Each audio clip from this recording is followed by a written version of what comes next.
विष्णु गुरुर्देवो महेश्वरा गुरुर्साक्षात् परब्रह्म तस्मै श्री गुरुवे नमः। जयाचा जनी जन्म सेवार्थ झाला, जयानी सदा श्वासनामार्थ केला, जयाच्या मुखी सदा ईश्वरी गुण कीर्ती। नमस्कार माझा श्री सद्गुरु पांडुरंग मूर्ती। सद्गुरुनाथ महाराज की जय। आज महाड येथील श्री राम मंदिर येथे श्री श्रावण व्याख्यानमाला असा यांच्या उपक्रमात आज 15वा दिवस आहे आणि ते 15व्या दिवशीचं जे पुष्प आहे ते अर्पण करण्याचं माझ्या वाटेला आलेलं आहे। खरोखर मी हे माझं खूपच महत्भाग्य समजते। आज तुमच्यासाठी घेतलेला हा विषय हा खूपच वेगळा आहे, म्हणजे नेहमीच्या विषयापेक्षा थोडासा आध्यात्मिक आणि थोडासा सायंटिफिक म्हणायला पण काहीच हरकत नाही आहे। देहस्थ गुरु, तसा गुरु या बोलाची व्याख्या तर सगळ्यांनाच माहिती आहे। सगळ्यांना माहिती आहे गुरु किती असतात। बाहेरच्या जगात गेलं तर सगळेच गुरु आहेत। आमचे बाबा नेहमी म्हणायचे की तूच तुझा गुरु आणि तूच तुझा शिष्य, कारण आपण आपल्याकडनं पण खूप शिकत असतो। आपल्या आयुष्यात जे जे लोक आपल्या सानिध्यात येतात ते प्रत्येकजण आपल्याला काहीतरी शिकवत असतात, पण आपण ते सूक्ष्म दृष्टिकोनातून पाहिलं तरच। आज आपण देहस्थ गुरु या विषयाला थोडंसं हात घालणार आहोत, पण तत्पूर्वी मला थोडंसं म्हणजे थोडंसं वाया जातात ना, तसं त्या गावाला पोहोचेपर्यंत आपण वाया जाणार आहोत। काय आहे माहिती का, मनुष्य हा असा प्राणी आहे की कोरोनाच्या काळात पण त्यांनी म्हणजे कसं आपलं टिकवायचं हे माणसाला कळतं, आणि माणसाला ते कळतं बुद्धीमुळं। डायनासोरसारखे प्राणी पण गेले, पण मनुष्य हा प्राणी त्यांनी स्वतःची म्हणजे अस्तित्व राखून ठेवलं। याला कारण तो स्वतः काहीतरी करू शकतोय, त्याच्यामध्ये अशी काहीतरी ताकद आहे की तो खूप काही अडचणींवर मात करू शकतो। मनुष्याचा देह हा 3 गोष्टींचा कॉम्बो पॅक आहे। तर कुठल्या गोष्टींचा कॉम्बो पॅक आहे हे तुम्हाला सगळ्यांना माहिती आहे। एक म्हणजे देह आहे, दुसरा म्हणजे मन आहे, आणि तिसरा म्हणजे आत्मा आहे। आणि हे देह, मन आणि आत्मा हेच त्याचे देहस्थ गुरु आहेत। पण हे आपल्याला सहजासहजी कळत नाही। प्रॅक्टिकल लोकांमध्ये वावरत असताना कोणी तुम्हाला हे सांगणार नाही की तुमचे गुरु कोण आहेत। तुम्हाला सद्गुरू भेटतील, तुम्हाला गुरु भेटतील, पण ज्यावेळी तुम्हाला सद्गुरू भेटतील ना, त्यावेळी तुम्ही इथपर्यंत पोचाल की देहस्थ गुरु नेमकं आहेत तरी कोण। तोपर्यंत तुम्हाला त्याचं काहीही कळणार नाही आहे। मनुष्य हा 3 गोष्टींचा कॉम्बो पॅक आहे। एक म्हणजे देह, मन आणि आत्मा। काय आहे माहिती का, आपण लहानपणापासून देह हा पुष्ट बनावा, देहाची प्रगती व्हावी, ह्याच्यासाठी आपण देहाला जेवण खावण जे काही आहे, पाणी वगैरे सगळं काही देत असतो, बरोबर की नाही। ही गोष्ट तरी सगळ्यांना मान्य आहे। देहाला प्रगती होण्यासाठी आपण सर्व काही पुरवतो। नंतर मनाचं खाद्य, आता मनाचं खाद्य हे प्रत्येकाला माहीतच असलं पाहिजे, कारण आजपर्यंत आपण तेच केले नाही का। मनाला जे हवंय ते आपण खाद्य पुरवतो की नाही। मनाला हे खावंसं वाटलं हे खाल्लं, मनाला हे खेळावंसं वाटलं हे खेळलं, मनाला कुठंतरी फिरावंसं वाटलं मन फिरून आलं, त्याच्याबरोबर त्यांनी देहाला पण घेतलं नाही का। पण आत्मा ही गोष्ट अशी आहे की तिला पण काहीतरी खाद्य लागतं। हे अजूनही कोणाला तुम्ही म्हणाल की हे काय सांगताय मॅडम, हे काय नवीनच। हे नवीनच नाही, हे फार जुनं आहे, हे फार जुनं आहे। आत्म्याला सुद्धा काहीतरी खाद्य लागतं, त्याला पण काहीतरी भरवावं लागतं, त्याचंही पोट भरावं लागतं। अजून ही कल्पना कुणाच्याच ध्यानात आली नाही, आणि ज्यांच्या ध्यानात आली ना आणि ज्यांनी ते खाद्य पुरवलं ना, ते आहेत संत, ते आहेत साधू, आणि तेच आहेत सद्गुरू। म्हणून संत या भूमीवर अवतरण्याचं कारण, अवतार तुम्हा धराया कारण उद्धराया जन जड जीवा। त्यांनी आपल्यासाठी अवतार घेतला, त्यांनी त्यांचं काम केलं परफेक्ट, पण अजूनही आपलं काम करायला आपल्याला कळत नाही आहे. उदाहरणार्थ सांगायचं झालं तर असाच एक मुलगा आहे ज्याला डिग्री करायची आहे. पहिलं वर्ष केलं, दुसरं वर्ष केलं, तिसरंही वर्ष केलं. त्याला तिसऱ्या वर्षानंतर त्याला इतके सारे पैसे मिळायला लागले, इतके सारे सगळं काही मिळायला लागलं. तो त्या पैशाच्या जोरावर हे खरेदी कर, त्याला जे हवं आहे ते कपडे खरेदी कर, अजून काही इलेक्ट्रॉनिक गॅजेट्स असतात ते खरेदी कर, अजून काही त्याला जे पाहिजे नको ते सगळं तो करू शकत होता. म्हणजे तो डिग्री घेतल्यानंतर 25 वर्षांनी जेवढा काही पैसा त्याला मिळणार होता त्याला अगोदरच मिळायला लागला. आणि ते मिळत असताना साहजिकच लक्ष्मी असल्यामुळं त्याच्याकडे मान पान पण मिळायला लागलं, त्याला समाजात मान मर्तब मिळायला लागले त्याला. आणि मान मर्तब जसे मिळायला लागले ना, तसं तो विसरून गेला की मला 4थ्या वर्षाला ॲडमिशन घ्यायचे. विसरला तो, त्याने नाकारलं नाही. मी काय म्हटलं, विसरला तो. आणि ही कहाणी त्याची नव्हती, ही कहाणी आपली आहे. ही कहाणी कोणाची? ही कहाणी आपली आहे. तो जसा 4थ्या वर्षाला ॲडमिशन घ्यायचं विसरला, तसं आज आपली अवस्था आहे. आपण आलोय कुठल्या कामासाठी आणि या भौतिक जगामध्ये आपण आपली डिग्री घ्यायची विसरून गेलेलो आहे. आणि ती डिग्री आहे कसली आहे सांगा बरं मला? ती डिग्री आहे अहम ब्रह्मस्मी, म्हणजे मीच तो ब्रह्म आहे. अहम ब्रह्मस्मी ही डिग्री घ्यायला तो विसरलेला आहे. आपण प्रत्येकजण विसरलेलो आहे. आता बघा ना, अवतीभोवतीच्या जगात आता महाडमध्ये किती हजार लोक असतील किंवा किती लाख लोक असतील ना, किती लाख लोक. पण सगळेच काय इथे आहेत का? नाही ना, सगळेच इथे नाही. मग का नाही? मी तर एवढं एकच उत्तर देईन, विस्मरण. विस्मरण हे एकमेव त्याचं उत्तर आहे, बाकी काही उत्तर नाही. म्हणजे ज्या कार्यासाठी तुम्हाला हा मनुष्य देह दिला गेलाय ते कार्य करण्यासाठी तो विसरलेला आहे आणि नाहक या भौतिक जगामध्ये अडकून पडलेला आहे. एवढंच त्याचं उत्तर आहे, बाकी दुसरं उत्तर काहीच असू शकत नाही. आता मीच तो परमेश्वर आहे आणि मीच तो देव आहे ही अनुभूती घ्यायची झाली. आता बघा ना, असं आपली जीवनशैली बदलली आहे. आता जर एका श्रीमंताला विचाराल ना की तुला त्या परमेश्वर आहे ही अनुभूती घ्यायची आहे का, तो म्हणेल मला काय गरज आहे, मला काय गरज आहे. त्या परमेश्वराकडे जी लोक मागण्यासाठी जातात ते माझ्या पायावर आहे सगळं. माझ्या कितीतरी मजली बिल्डिंग्स आहेत, माझ्या घराच्या बिल्डिंगवर हेलिकॉप्टर पॅड आहे, त्या हेलिकॉप्टर पॅडवर मी जातो. हेलिकॉप्टरनी मी कुठं जातो? तुमच्या त्या बालाजीला तिकडे जातो. तिथं हेलिपॅड असतं, तिथं मोठी गाडी मला न्यायला येते. मी त्या गाडीतून जातो, बालाजीच्या मंदिरात जातो, बालाजी मला दर्शन देतो. मी घेत नाही बरं का, बालाजी मला दर्शन देतो आणि मी त्याच गाडीने परत येऊन हेलिकॉप्टरनी मी माझ्या गच्चीवर उतरतो आणि मी खाली येतो. मग मला काय गरज आहे? मी परमेश्वर असल्याची अनुभूती घ्यायला मला काहीच गरज नाही. आणि एखाद्या गरीबाला विचाराल तर तो म्हणेल की अरे मला आता खायचं पडलंय. कुठं तो परमेश्वर आहे ही अनुभूती घेण्यासाठी मी धडपड करू? काहीच गरज नाही आहे, काहीच गरज नाही आहे.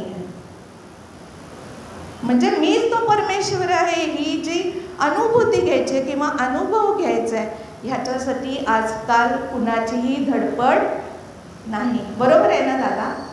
कुणाचीही धडपड नाही. तो विषय अगदी म्हणजे अटके पार झालेला आहे, त्यांना नेस्तनाबूत झालेलं आहे. बरोबर आहे ना? हे मी इथं तिथं कुठं म्हणत नाही, प्रभू श्रीरामांच्या मंदिरात बोलती आहे. आणि हे खरंच आहे, हे एकदम खरं आहे. आणि जर तो परमेश्वर आहे तर तो परमेश्वर आहे ना, तेच आपलं आत्मस्वरूप आहे. काय आहे? तेच आपलं आत्मस्वरूप आहे. आता तुम्ही म्हणाल की हे आत्मस्वरूप अजून काय नवीन काढलं? ते नवीन नाहीये. आपण जिथून आलोय ना तिथं आपल्याला जायचंय. जिथून आलोय ना तिथं आपल्याला जायचंय. मग आपण आहोत तरी कोण? आपण आहोत तरी कोण? आपण आहोत. मग महाराज काय म्हटले? आम्ही वैकुंठवासी आलो याच कारणासी, बोलिले जे ऋषी साच भावे वर्ताया. झाडू संतांचे मार्ग, आड राणी भरले जग. उच्छिष्टाचा बाग शेष उरला तो सेवू. महाराजांनी सरळ सांगितलं की आम्ही वैकुंठवासी, आम्हाला जिथून आलोय ना तिथंच आम्हाला परत जायचंय. पण हे कोणाला कळलं? कळलं कोणाला? कोणालाच नाही कळलं. आणि कोणी म्हटलं तरी की मला कळलं, त्यांना येणारे अनुभव हे तर वरचे. मग तो कुठल्याही फील्डमधले असू दे, त्यांचे अनुभव हे कसे वरचे. मग ते आत्मस्वरूप आहे काय? एक छोटीशी गोष्ट, एक धनगर असतो आणि त्याच्याकडे भरपूर शेळ्या आणि मेंढ्या असतात. एक दिवस काय होतं, एक सिंहीण असते, ती 2 पिलांना जन्म देते. पर्वत असतो असा, 2 पिलांना जन्म देते. 2 पिलांना जन्म दिल्यानंतर ती सिंहीण तिथून निघून जाते. आणि हा धनगर काय करतो, त्यातला एक बछडा असतो ना तो घरी घेऊन येतो. एक बछडा असतो तो घरी घेऊन येतो. पण तो करतो काय, त्या बछड्याला ना त्या मेंढ्या आणि शेळ्यांबरोबर ना त्यांचं जे असतं ठेवायचं एकत्र जाळीदार, त्याच्यामध्येच ठेवत असतो रोज. मग त्याच्यामध्ये ठेवत असल्यामुळे आणि तो त्याला कधीही सिंहाचा बछडा म्हणून हाक मारत नाही मारत तो. आणि त्या शेळ्यांच्या आणि त्या मेंढ्यांच्या बछड्यामध्ये राहून त्या बछड्याला पण असं वाटायला लागतं की मी पण ह्या सगळ्यांसारखाच काय आहे, मेंढा आहे असं वाटायला लागतं. आणि असं वाटायला लागल्यावर मग आता असं होता काही वर्ष लोटून जातात. काही वर्ष लोटून गेल्यावर काय होतं, जरा हे सगळेजण मोठे होतात. आणि एके दिवशी त्या पर्वतामध्ये ना एक पुन्हा सिंहीण असते, ती गर्जना करते जोराची. आणि त्यावेळी ही सगळी मेंढी लोक आणि तो बछडा त्यांच्यासोबतच असतो. गर्जना झाल्यावर हे सगळे सैरावैरा काय होतात, पळत सुटतात. तो बछडा पण एकदम सुसाट पळायला लागतो. तर हा जोरात तिकडून आरोळी देऊन म्हणतो, अरे थांब आहे जात बाई माझ्या, तू कुठे चाललास, तू कशाला पळतोयस? घाबरावं तरी यांनी, मेंढ्यांनी शेळ्यांनी, तू कशाला घाबरतोयस? तू तर सिंहाचा बछडा आहेस, तू माझा जात भाई आहेस. थोडा वेळ तो ऐकतच राहतो. हा असा काय बोलतोय आपल्याला, त्याला काहीच कळेनासं होतं. तो म्हणतो, अरे तू माझा जात भाई आहेस. तर तो म्हणतो, मी तुझा कुणीही नाही, तू असेनास का बापडा तू सिंह, पण मी कुणीही नाही आहे. तर मी म्हणतो, मी मेंढा आहे. सोबत कोणाची आहे, संगत कोणाची आहे, मेंढ्यांची आणि शेळ्यांची. तो म्हणतो, मी नाही आहे. मी कोण आहे, मी मेंढाच आहे. तर तो म्हणतो, अरे तू एवढा विचार कर, ते सगळ्यांची उंची किती, ते केवढे आहेत, छोटे दिसतात की नाही मेंढ्या शेळ्या. तर नाही म्हणतो, मी असं ना का मोठा, मी मोठा मेंढा आहे. ठीक आहे ना, छोटा नाही आहे पण मी मोठा, पण मेंढा आहे जरूर, मी मोठा मेंढा आहे असं तो बोलायला लागतो. असं बोलल्यानंतर म्हणतं, आता त्याला कळून चुकतं की हा पहिल्या दिवसापासून कुणाबरोबर राहतोय, त्या मेंढ्या शेळ्यांबरोबर राहतोय. आणि हा लहानपणापासून त्यांचंच दूध पिलेला आहे. त्यामुळं ह्याला काही लगेच त्याची ओळख पटायची नाही का, पटायची नाही. मग त्याला म्हणतो, थांब जरा, तू थांब. तर म्हणतो, इकडे ये म्हणतो. त्या सगळ्या शेळ्या मेंढ्यांना बघ, त्यांचे पाय कसे आहेत, खूर आहेत ना म्हणतो, खूर आहेत त्यांना. आणि आपल्याला कसं 5-5 बोटं आणि नखे आहेत ना त्यांना, हे तरी बघ. मग म्हणतो, त्यांची शेपूट बघ, तुझं शेपूट बघ, आपलं शेपूट बघ. तर म्हणतो, आपल्या दोघांची शेपूट मोठी आहे, त्यांचं शेपूट कसं आहे, लहान आहे, तर त्याला थोडंसं कुठेतरी कॉन्फिडन्समध्ये घेतो तो आणि सांगायला लागतो, तर त्याला थोडासा विश्वास असतो, म्हणजे बरोबर आहे, जरा ह्याचं पुन्हा ऐकायला पाहिजे, काहीतरी असं तथ्य वाटतंय ह्याच्या बोलण्यात. मग काय करतं तो, काय करतो, एक तळं असतं तिथे, तळं असल्यानंतर त्या तळ्याच्या शेजारी त्याला घेऊन जातो. तळ्याच्या शेजारी घेऊन गेल्यावर म्हणतो, बघ तुझी छबी बघ आणि माझी छबी बघ त्याच्यामध्ये. म्हणतो की तुझं तोंड कसं आहे रे, गोलगोल आहे ना, माझं तोंड कसं आहे, गोलगोल आहे ना. तर म्हणतो बरोबर आहे, गोलगोल आहे. तुला शिंग आहेत का त्यांच्यासारखी? नाही. मग मला पण शिंग नाहीत त्यांच्यासारखी, मग ह्याच्यात पण तू माझ्यासारखा दिसतोस, बरोबर. आणि म्हणतो मान बघ, मान. तर म्हणतो ठीक आहे, मान बघूया. त्यांच्या मानेला 2 अजागर स्तन असतात, माहिती आहे ना मेंढ्यांच्या, त्यांच्या मानेला 2 अजागर स्तन असतात, ते ह्यांच्या नसतात. म्हणतो बघ त्यांना अजागर स्तन आहेत, आपल्याला नाही. तुझी कंबर, तुझं पोट, तुझी शेपूट, तुझी जी रचना आहे ती त्यांच्यापेक्षा कैक पटीनं वेगळी आहे आणि ती हुबेहूब कुणासारखी आहे, माझ्यासारखी आहे. मग त्याला पटतं आणि तो म्हणतो की बरोबर आहे तुझं, आता मी त्यांचा संग सोडीन आणि तुझ्यासोबत राहायला येईन, असं म्हणून तो त्यांचा संग सोडून टाकतो. आता आपल्याला यायचं आहे कुठं, त्यांनी त्याचं स्वरूप ओळखलं की नाही त्याचं स्वरूप, म्हणून तर त्यांनी त्याचा संग केला. आता त्यांचा संग सोडून दिला आणि त्यांचा संग केला. आता मला सांगायचं आहे काय, आता हा जो मेंढ्यांचा कळप, हा जो शेळ्यांचा कळप, तसा आपला हा देहामध्ये हात, पाय, तोंड, नाक, डोळे हे काय आहेत, हे कळप आहेत की नाही. हा देह जो आहे हा कळप आहे ना. हा कळप आहे जो आपल्या आत्म्याच्या भोवती आहे. आत्मा कुठे आहे, आतमध्ये आहे ना तुमच्या, की बाहेर आहे, कुणाचा आहे का बाहेर, इथं नाही ना. नाही असेल तर सांगा मला, तसं नाही, आतमध्ये आहे, पण तो वेढलेला आहे. आणि आपलं खरं स्वरूप आहे तो आपण आत्मस्वरूप आहोत. पण आपण तसं नाही म्हणत, आपण या देहालाच आपण मानतो. मग आपली ओळख ती आहे का, मी कोण आहे मूळचा, कोण आहे मूळचा, मी निसंग परतत्व परमात्मा आहे, असं म्हणण्याचं धाडस फक्त संतच करतात, आपण नाही. कारण त्यांनी ओळख करून दिली आपल्याला, पण अजून आपल्याला त्याचा अनुभव घेता आला नाहीये आणि तो आपण घेऊ शकत नाही. आता आपला विषय तिकडेच जाणार आहे, देहस्थ गुरूंकडून, की कशी आपल्याला त्याचा अनुभव घ्यायचा आणि कशी आपल्याला त्याची अनुभूती सुद्धा घ्यायची आहे. जसा त्याला कळला की त्याला कोणाचा संग होता, तसा आपल्याला अजूनही कळत नाही की आपल्याला कोणाचा संग आहे. मग कोणतरी भेदवादी गुरु येतो आणि तो काय सांगतो की हा देह आहे ना, हा तूच आहेस. भेदवादी गुरु, भेदवादी.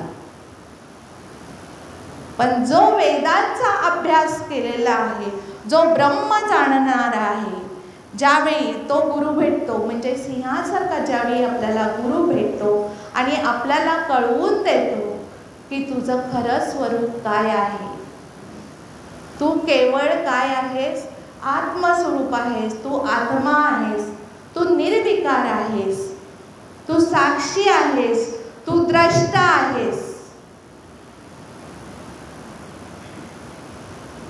तू कधी जन्मालाही येत नाहीस आणि तू कधी मरतही नाहीस. तू कधी जन्मालाही येत नाहीस, तू कधी मरतही नाहीस. हे आपल्या आत्म्याचं स्वरूप आहे आणि ते आत्मस्वरूप जाणून घ्यायचंय म्हणजे प्रत्यक्ष मीच तो परमेश्वर आहे याचा अनुभव घेणं आणि अनुभूती घेणं असा त्याचा अर्थ आहे, असा त्याचा अर्थ आहे. खरं तर देहस्थ गुरु हा ज्यावेळी विषय मला पण म्हणजे मी पटकन सांगितलं दादांना की घ्या देहस्थ गुरु, तोपर्यंत माझा पण अभ्यास अर्धवटच होता खरा तर. पण ज्या वेळी मी ते सगळं अभ्यास करायला घेतला त्यावेळी मलाही कळून चुकलं की किती आपण ना म्हणजे रोज आपल्याला अनुभव घेता येण्यासारखा असतो, पण आपले घाणेरडे संकुचित विचार आपल्याला ते अनुभव देत नाहीत, किंवा आपण अज्ञानी आहोत त्याबद्दल, अक्षरशः अज्ञानी. संतांनी सांगितलं की नित्योहम शिवोहम. नित्योहम शिवोहमचा अर्थच काय आहे खरं तर?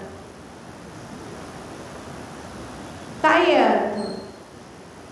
आपण शिवरात्री साजरी करतो की नाही का? शिवरात्री साजरी करतो म्हणजे नेमकं काय करतो? काय असतं त्या दिवशी, त्या रात्री काय असतं? जीवाला जाऊन शिवाशी एकरूप व्हायचं असतं. कोणाशी? शिवाशी. मग तो शिव आहे तरी कोण? शिव कोण आहे?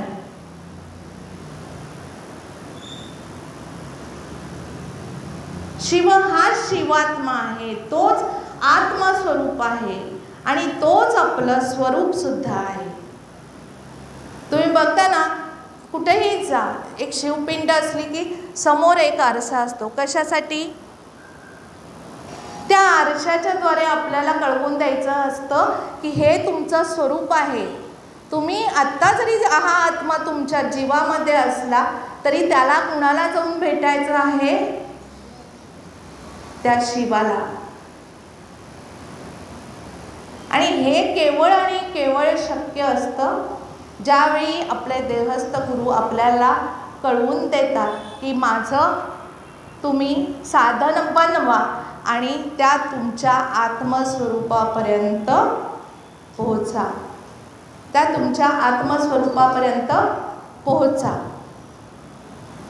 नित्योहम शिवोहम असं सतत सांगितलं गेलंय, नाही का? नित्योहम शिवोहम असं संतांनी सांगितलंय. तर काय आहे माहिती का? आपल्याला जो देह प्राप्त झालेला आहे त्याच्यामध्ये काय आहे? ब्रेन आहे की नाही? सगळ्यांकडे आहे का?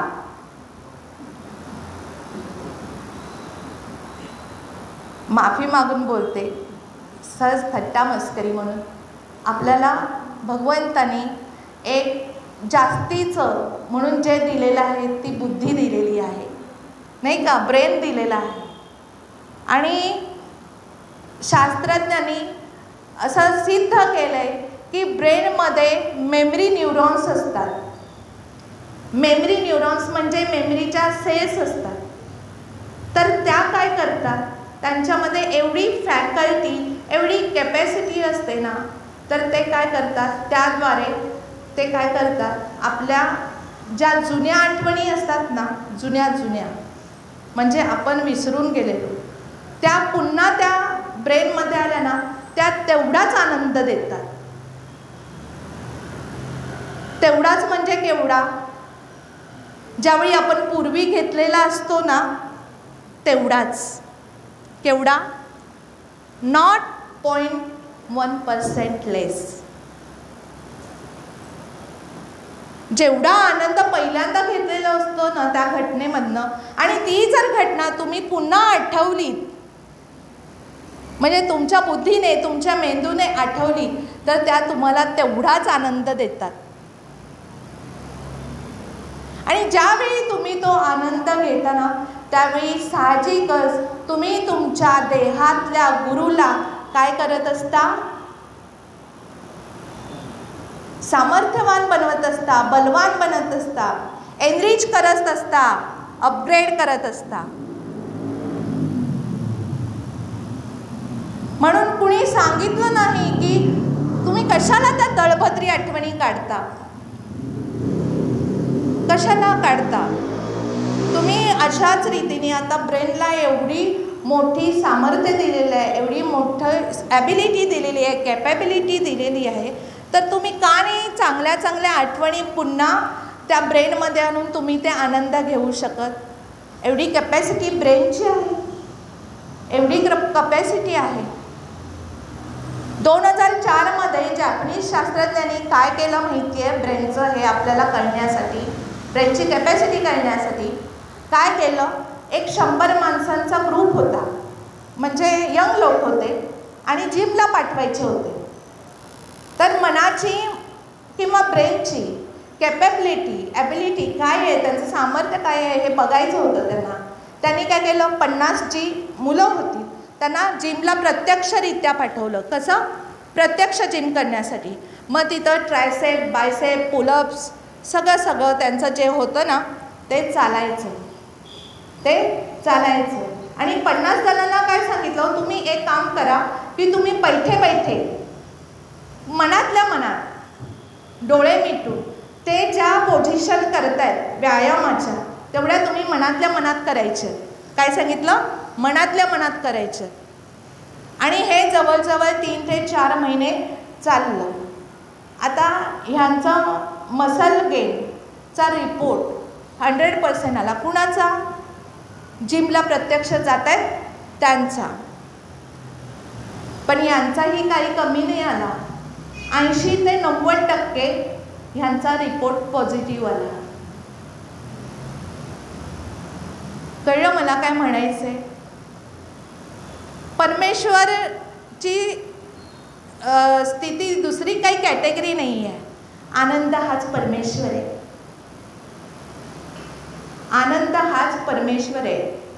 तो तुमच्या सुखात सुद्धा नसतो आणि दुःखात सुद्धा नसतो. तो दोन्ही कॅटेगरी सोडलेला असतो. कसा आहे तो सच्चिदानंद आहे. तो सच्चिदानंद आहे. आणि असं करून जर तुम्ही त्या चांगल्या आठवणी पुन्हा काढून ब्रेनला त्या म्हणजे सप्लाय करून तुम्ही जर ती आनंदाची अनुभव किंवा अनुभूती तसा प्रत्यय सारखा घेतला तर त्यांनी तुमच्यातल्या देहातल्या गुरुला तुम्ही काय करताय, उन्नत करताय. आणि ही पहिली पायरी असेल जी तुम्हाला तिथपर्यंत नेण्यासाठी साधन ठरेल. आता हा पहिला झाला. दुसरी गोष्ट पण तशीच आहे. जे संतांनी अनुभव घेतले. आता तुकाराम महाराजांनी त्यांच्या तुकाराम गाथेमधनं अभंगाद्वारे सांगितले त्यांना आलेले अनुभव. बरोबर की नाही. तुकाराम गाथा कधी वाचली आहे का? अभंग ऐकत असाल ना तुम्ही. हा मंडळी, अभंग ऐकत असाल ना. त्यांनी त्यांचे अनुभव त्यांच्या गाथेमध्ये अभंगाद्वारे स्पष्ट केलेले आहेत. ज्ञानेश्वर महाराजांनी त्यांच्या ओवीद्वारे, ज्ञानेश्वरीतल्या ओवीद्वारे त्यांचे अनुभव स्पष्ट केलेले आहेत. आणि ती त्यांनी घेतलेली अनुभूती ही कशी आहे, परोक्ष अनुभूती, म्हणजे प्रत्यक्ष स्वतः घेतलेली अनुभूती. प्रत्यक्ष स्वतः घेतलेली अनुभूती. पण सायन्सने हे देखील सिद्ध केलेली आहे की तेवढाच प्रकारचा अनुभव, तेवढ्याच पर्सेंटेजमध्ये आम्हीही घेऊ शकतो. एवढी आपल्या देहाची, एवढी आपल्या मनाची, एवढी आपल्या बुद्धीची कॅपॅसिटी आहे. याला काय म्हणायचं, तादात्म्य पावणं. त्यांच्या बोलातून, त्यांच्या अभंगातून, जे त्यांनी लिहिलंय त्यांच्या चरित्रातून म्हणा, जेवढं तुम्ही एकरूप व्हाल, जेवढं तुम्ही एकनिष्ठ व्हाल, जेवढं त्याच्यात रंगून जाल, देहभान विसरून जाल, त्यावेळेस तुम्हाला त्या अनुभवाची प्राप्ती होणं शक्य आहे. हे झालं तादात्म्य. ह्याच्यासाठी पण काय, ब्रेनमधले मेमरी न्यूरॉन्स आपल्याला काय करणार आहेत, सपोर्ट करणार आहेत, कारण त्यांची कपॅसिटी आहे हे सगळं करण्याची, त्यांची कपॅसिटी आहे हे सगळं करण्याची. आता तिसरी गोष्ट आहे, काय आहे माहिती आहे, संतांचा जो स्पर्श असतो ना तो एकदम कोमल असतो, म्हणजे कसा, शिवरीच्या कापसासारखा. कसा, शिवरीच्या कापसासारखा. पण आपल्या लोकांचा स्पर्श कसा असतो,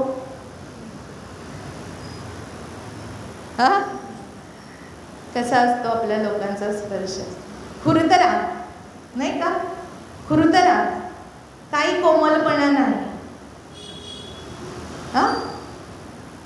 काही निरागसता नाही, कसा असतो, खुरतरा. पण संतांचा स्पर्श हा कसा, शिवरीच्या कापसासारखा असतो. आणि तो का असतो, तुम्ही असं म्हणाल की आम्ही जे खातो तेच ते खातात ना, बरोबर आहे. तुम्ही आमचं जेवण तुमचं त्यांचं जेवण सारखंच असतं, पण त्यांचं जे मन असतं ना ते कोमल निरागस असतं. त्यांचं मन जे असतं ते कोमल निरागस असतं आणि ते काय असतं, काळाप्रमाणे प्रवाही असतं, काळाप्रमाणे प्रवाही असतं. ते बद्ध नाही, ते फक्त मुक्त असतं. ते बद्ध नाही, ते फक्त काय असतं, मुक्त असतात, मुक्त असतात. ते वर्तमानात जगतात, ते आलेल्या क्षणाशी जोडून घेतात. आपण काय करतो, आपल्याला एखादं काम दिलं, समजा आता गहू साफ करायला दिले कोणाला तरी, ते गहू साफ करत असताना सुद्धा जर ती बाई एकटी असेल तर तिच्या विचारात काल काय केलं, काल काय करायला पाहिजे होतं, किंवा उद्या काय करायचे, उद्या काय करायचं आहे, हेच फक्त.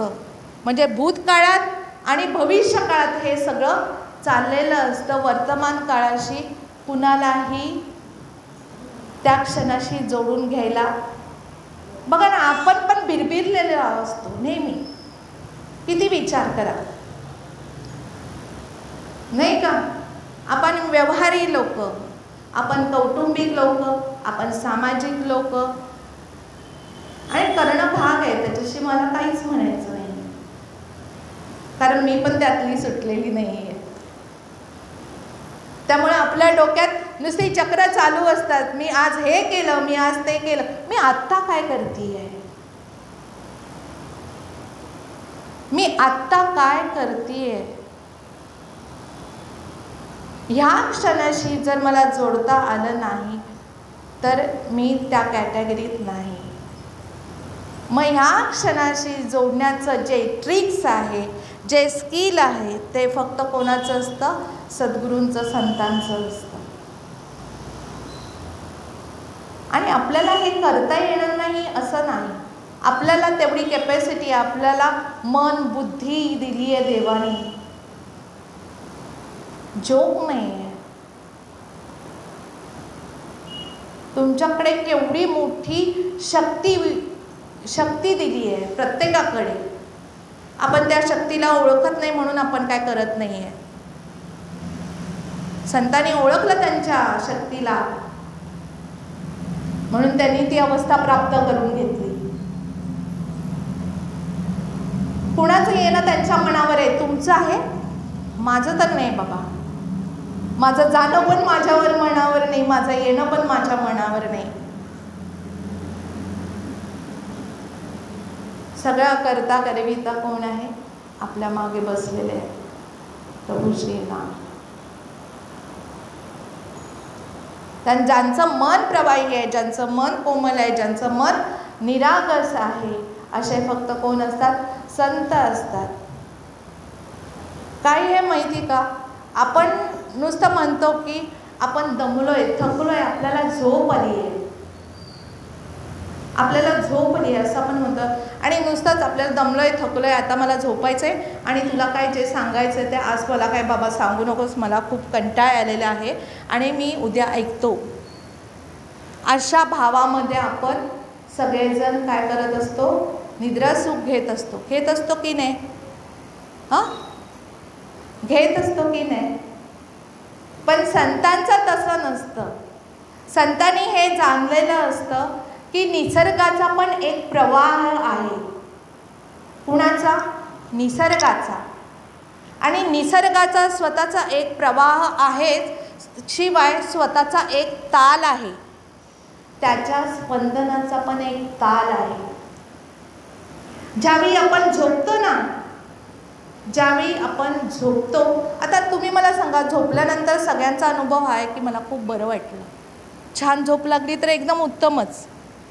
मग नंतरचं ज्यावेळी काळ येतो तरी सांगा मला खूप छान झोप लागली, बरं वाटलं, असं तरी आपण म्हणतो की नाही? मग ते का म्हणतो? काय झालेलं असतं विचार करा. मग त्या रात्रीमध्ये काय घडलेलं असतं? आपण ज्यावेळी झोपलेलं असतो ना, त्यावेळी आपलं मन स्थिर झालेलं असतं. काय झालेलं असतं? आपलं मन स्थिर झालेलं असतं. आणि आपल्या मनाचा जो ताल आहे, आपल्या स्पंदनाचा जो ताल आहे, तो निसर्गाच्या तालाशी एकरूप झालेला असतो. एकरूप झालेलं असतं. मग हे फक्त कधी घडतं? कधी घडतं? किती वेळा झोपता? हां, सकाळी, दुपारी, संध्याकाळी? हे कधी घडतं? रात्री घडतं ना, झोपल्यानंतर.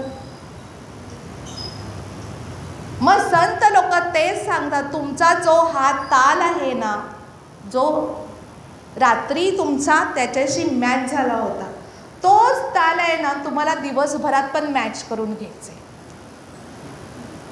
तोच ताल आहे ना तुम्हाला दिवसभर काय करायचं आहे? दिवसभरात पण निसर्गाच्या तालाशी मॅच करून घ्यायचे. बरोबर की नाही? आता पृथ्वी काय करते? पृथ्वी स्वतःभोवती फिरते, बरोबर? सगळ्यांनी अभ्यास केलेला आहे. पृथ्वी स्वतःभोवती फिरते. पृथ्वी सूर्याभोवती फिरते, बरोबर? चंद्र पण फिरत असतो, फिरतो की नाही? त्याची एक अमुक अमुक दिशा, अमुक अमुक गती, तिघांचीही गती, त्यांची दिशा. आणि हे एका सूर्यमालेत असतात आणि ती सूर्यमाला पण फिरत असते. हां, फिरत असते ना. आणि सूर्यमाला ज्याच्यामध्ये ती आकाशगंगा, तीही फिरत असते. आकाशगंगा फिरते, सूर्यमाला फिरते, सूर्य फिरतोय, पृथ्वी त्याच्यावरती फिरतेच, चंद्र फिरतोय, सगळेच फिरतायत. फिरतायत का नाही? मग एक आकाशगंगेच्या भोवती अजून कितीतरी आकाशगंगा फिरतायत. आपल्याला माहीत नाही. आपल्याला माहीत नाही. पण कधीही त्यांचा क्लॅश नाही. आदळतात का त्या कुणावर? त्यांचा क्लॅश होत नाही. क्लॅश कोणाचा होतो? दिवसभर सकाळी नवऱ्याशी, बायकोशी, दोघांशी नाही पटलं तरी मुलाशी, मुलीशी, नाही, घरात नाही झाला तर बाहेर आल्यावर दुकानदाराशी, नाही का? होतोच होतो.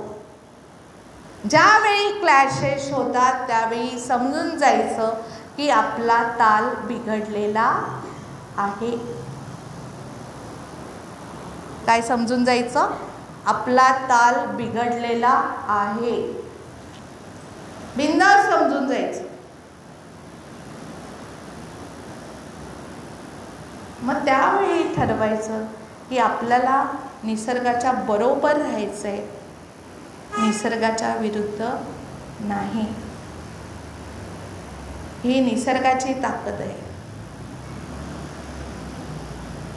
आणि अशा रीतीने कसं देह आपल्याला साधन दिलेलं आहे, पण देह साधन देत असताना देवाने सांगितलंय की देवे दिला देह भजन गोमटा.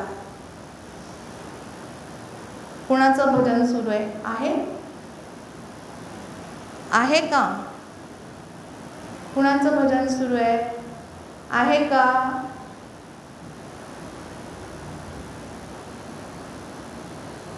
भजन म्हणजे दुसरं त्याचं बोलायचं झालं तर नामस्मरण म्हणा तुम्ही. आहे ना सगळ्यांचं सुरू? अनिर्वाच्य नाम आपल्या या देहामध्ये ती कॅसेट टाकून ठेवलेली आहे सगळ्यांच्या, नाही का ठेवलेली? तुम्ही घ्या नाही तर नाही घ्या. तुम्ही घ्या नाही तर नाही घ्या. याचा अर्थ काय? तो आमची आठवण ठेवतोय. तो म्हणजे कोण?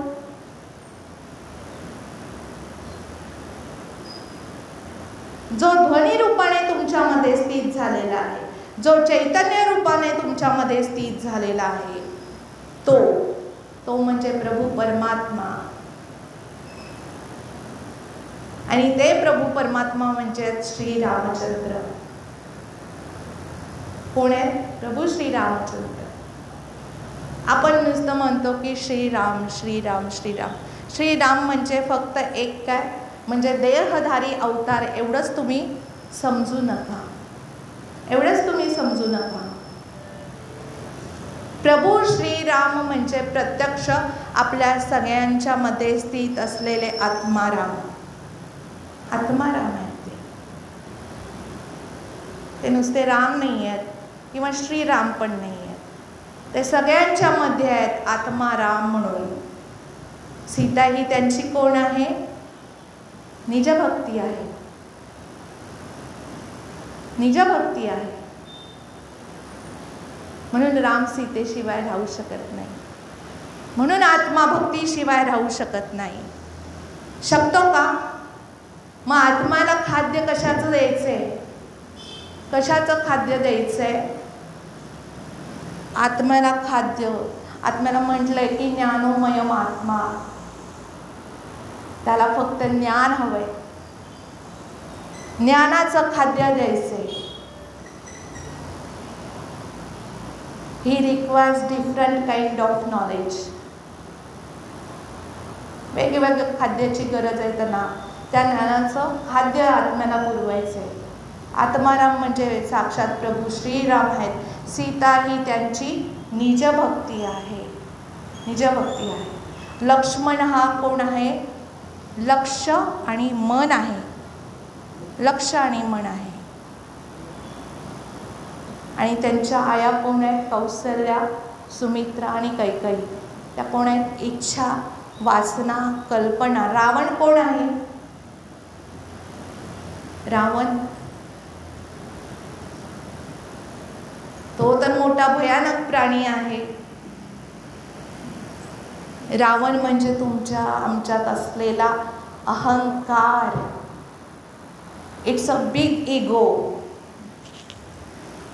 तुमच्या आमच्यात मला असलेला अहंकार. आणि शूर्पणखा कोण आहे? शूर्पणखा तुमच्या आमच्यात असलेल्या संशय आहे, नाही का? संशय आहे. आणि सगळ्यात महत्त्वाचं राहून गेले काय आहे माहिती आहे? जिथं राम असतात तिथं त्यांचा सेवक तर असणारच नाव. सगळ्यांना माहिती आहे कोण आहे? हनुमानजी, नाही का? हनुमानजी. आता तुम्ही मला विचारा की हनुमानजी कोण आहेत? सांगा आता इथनं पुढं. हनुमान म्हणजे तुमच्या देहामध्ये असलेले श्वास. पवनपुत्र हनुमान, नाही का? बरोबर आहे ना? पवनपुत्र हनुमान हे तुमच्या देहामध्ये असलेले श्वास आहेत. मग तुम्ही मला सांगा की तुम्हाला हनुमंत कसा बघायला आवडेल? रामाच्या डोक्यावर नाचणारा आवडेल? हां, मग रामाच्या खांद्यावर नाचणारा नाही ना. तो रामाच्या पायाशीच छान दिसतो. रामाच्या पायाशी छान दिसतोय. एक शिष्य भाव त्यांनी सांभाळलाय आपल्या गुरुप्रतीचा. एक शिष्य भाव. आणि त्यांनी रामाशी एकरूप होऊन गेलेला आहे. नामाशी एकरूप होऊन गेलेला आहे. त्यामुळं देह ह्याला आपण एक म्हणजे देहस्थ गुरु ह्यापैकी एक हायरार्की बघितलं तर देह हा जो आहे ना, देह हा एक साधन आहे. ही एक साधन म्हणून आपण वापरायचं आहे. पण कशासाठी वापरायचं आहे? आपलं आयुष्य खूप छान बनवण्यासाठी, खूप आणि खूप छान बनवण्यासाठी. आता तुम्ही म्हणाल की हनुमंत कसा असायला पाहिजे? हनुमंत आता त्याच्या पायाशी शोभतो, बरोबर की नाही? हनुमंत त्याच्या पायाशी शोधतो. मग आपले श्वास जे आपण घेतोय ते कसे असायला पाहिजे? परवा पूर्वाने विषय काढला होता, मला माहीत नाही, वासनेचा वगैरे काहीतरी विषय होता ना, दिनचर्येचा काहीतरी वासनेचा विषय होता. जन्म घ्यावा लागे वासनेच्या संगी. काय म्हटलंय? जन्म घ्यावा लागे वासनेच्या संगे. ज्यावेळी आपला अंतकाल जवळ आलेला असतो त्यावेळी आपली शेवटची जी पटकन म्हणजे आपला देहातनं तो प्राण निघून जाईल आणि त्यावेळी जी इच्छा असते त्या इच्छेच्या द्वारे आपल्याला पुढचा देह मिळत असतो. कलियुगात नामस्मरणासारखं दुसरं साधन चांगलं सांगितलेलं नाही आहे. कारण नाम हे कुठेही घेता येतं, कधीही घेता येतं. त्याला कशाचीच बाधा नाही आहे का? कशाची बाधा? कशाचीच बाधा नाही. आता मी बघितलं की रोज इथं एक गोंदवलेकर महाराजांचं प्रवचन पहिल्यांदा होतं आहे, एक पान वाचलं जातं आहे आणि नंतर मग बाकीचा कार्यक्रम केला जातो आहे. गोंदवलेकर महाराजांचं सगळी जी प्रवचन आहे ती सगळी नामावर आहे. त्यांनी एकच गोष्ट त्याच्यामधनं सांगितलेली आहे की नाम हेच सद्गुरू आहेत आणि सद्गुरू हेच नाम आहे. देवते संत, देवते संत, निमित्त त्या प्रतिमा. म्हणजे देव तेच संत आहेत. देवते संत, देवते संत, निमित्त त्या प्रतिमा असं म्हटलेलं आहे. म्हणजे फक्त नावं वेगवेगळी आहेत पण त्यांचं आत्मस्वरूप एकच आहे. ज्यावेळी हनुमंताला विचारलं तुझं आणि रामाचं नातं काय आहे, त्यावेळी हनुमंताने सांगितलं की आम्ही आत्मभावाने एकच आहोत. म्हणजे दोघांचं स्वरूप एकच आहे पण देहभावाने काय आहोत? ते माझे गुरु आहेत आणि मी त्यांचा काय आहे? शिष्य आहे. आणि जर हनुमंत शिष्य असेल तर मनाला शिष्यत्व पत्करलं पाहिजे. पण मन हे किती खोडसाळ, त्याला बनायचं नसतं शिष्य कधी, त्याला गुरुच बनायचं असतं, नाही का? मीच बरोबर म्हणायचं असतं, मीच खरा, मलाच येतंय, बाकी काही कुणाला येत नाही. हे कोण म्हणतंय? मन म्हणतंय. मग मनाची अवस्था नेहमी शिष्यत्वाच्या भूमिकेतून झाली आणि त्यांनी जर देहाला गुरु म्हणून घेतलं, आत्म्याला जर गुरुस्थानी ठेवलं, तर तुम्ही मला सांगा की तुमच्या देहातला गुरु कसा बलवान होणार नाही? सहजच होईल, सहजच, नाही का? मग त्याला कुणीच नाही रोखू शकत, कुणीच नाही रोखू शकत. असा या देहाचा टूल म्हणून उपयोग करून आपण आपल्या जीवनातलं रोजचं जे दैनंदिनीमधलं जे काही असतं, म्हणजे काय असतं माहिती आहे? मन हा मोगरा अर्पुनी ईश्वरा, पुनरपी संसारा येणे नाही. पुनरपी संसारा येणे नाही, हा सगळा खटाटोप त्याच्यासाठीचा आहे. आणि काय आहे माहिती आहे, आज मी थोडंसं आता वेळ होत आलेली आहे, आज मी तुम्हाला देहस्थ गुरु या विषयावर जे काही सांगितलं ते थोडंसं मी अभ्यास मला पण करावा लागला आहे. खूप काही सांगण्यासारखं आहे पण आपल्याला तेवढा वेळ नाही आहे. वेळेच्या मर्यादेत आपल्याला सगळं पार पाडायचं. काय माहिती आहे, मी खूप सांगणार, ते तुमच्या डोक्यावरनं जाणार तर तुम्हाला त्यातलं काहीच नाही कळणार, मग ते काय उपयोगाचं पण नाही आहे. त्यामुळं काय आहे, हा विषय इथे आपण थांबवायचा आहे. मी तुम्हाला सांगण्याचा प्रयत्न केलेला आहे माझ्या बुद्धीप्रमाणे, आणि त्यातून सुद्धा कोणाला काही असं म्हणजे इनडायरेक्टली काय वाटलं असेल आणि तुम्ही नाराज असाल तर खरंच मी त्यांची माफी मागते.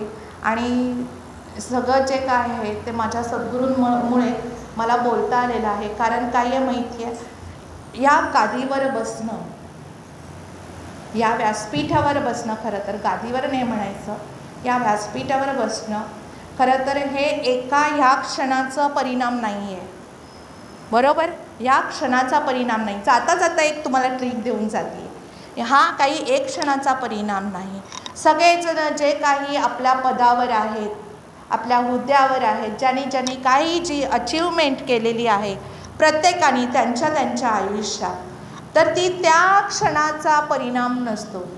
ते मागे कितीतरी म्हणजे आपण जन्माला आल्यापासनं जेवढे काही क्षण, घटना, प्रसंग किंवा जेवढ्या काही गोष्टी आपल्या आयुष्यात घडलेल्या आहेत त्या सगळ्या लोकांनी, आपल्या आईवडिलांनी केलेली हे सगळी कॉन्ट्रीब्युशन असतं आपल्या आयुष्यात. त्यामुळे जे काही आहे ते कोणाचं आहे? कोणाचं आहे? पहिलं भगवंताचं, नंतर आईवडिलांचं, आणि नंतर येणाऱ्या प्रत्येक आपल्या आयुष्यात येणाऱ्या, आपला जीवन आनंद बनवणाऱ्या प्रत्येक व्यक्तीचं मागच्या. म्हणून काय करायचं, प्रत्येकाने थोडंसं रात्री आठवायचं की आपल्या मागच्या जीवनामध्ये जेवढं काही घडलेलं आहे, ज्यांनी आपल्याला मदत केलेली आहे त्यांच्या प्रति कृतज्ञता भाव प्रकट करायचा. काय करायचा? कृतज्ञता भाव प्रकट करायचा. आणि असा कृतज्ञता भाव प्रकट करून तुम्हाला जे समाधान आहे ना, त्याच्यातनं मिळणारा जो आनंद आहे ना, तो आपल्या देहातला गुरु उपभोगणार आहे.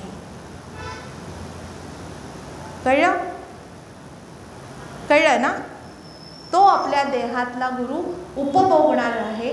म्हणून आजच्या क्षणापर्यंत जेवढे लोकांनी आपले, आता तुम्ही मला सांगा, आई म्हणजे नाव नाही का देवाचं?